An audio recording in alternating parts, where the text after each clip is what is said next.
ఈరోజు ఇన్ని మాట్లాడి వెళ్ళిన మీకు ఉత్త చేతులతో తిరిగి రావడానికి సిగ్గు లేదా అని అడుగుతున్నాను.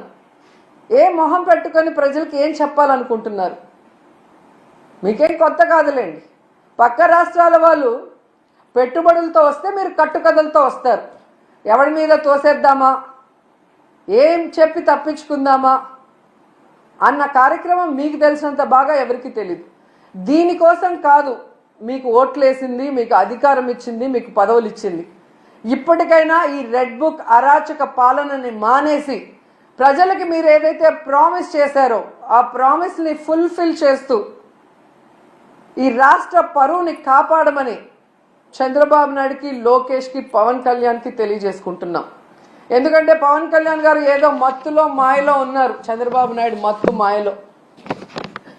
కనీసం దావోస్కి మిమ్మల్ని తీసుకెళ్ళలేదు అంటే మీరు వెళ్తే పెట్టుబడులు రావని మిమ్మల్ని తీసుకెళ్లేదా పవన్ కళ్యాణ్ గారు? లేదా గతంలో మీరు ఒక ఇంటర్వ్యూలో దావోస్కి వెళ్ళటం వేస్ట్, దానివల్ల రూపాయి ఉపయోగం లేదని మీరు ఇచ్చిన ఇంటర్వ్యూ వల్ల తీసుకెళ్ళలేదా? లేదా పవన్ కళ్యాణ్ వస్తే లోకేష్కి ఇంపార్టెన్స్ తగ్గిపోతుందని తీసుకెళ్ళలేదా? ఇది మాకు చెప్పకపోయినా పర్లేదు, కనీసం పవన్ కళ్యాణ్కి జనసేన కూలీలకి చెప్పాల్సిన అవసరం ఉందని కూడా ఈ సందర్భంగా తెలియజేసుకుంటున్నా. ఎందుకంటే అంత పెద్ద వేదిక మీద లోకేష్ సీఎం అయితే బాగుంటుంది, డిప్యూటీ సీఎం అయితే బాగుంటుంది అని ఎలా భజన చేశారో, ఆ భజన చూసి పారిశ్రామికవేత్తలు ఎలా అవాక్కయ్యారో కూడా అందరూ గమనించారు. సో చంద్రబాబు నాయుడు గారు మీరు వచ్చి 7 నెలల కాలం అవుతుంది.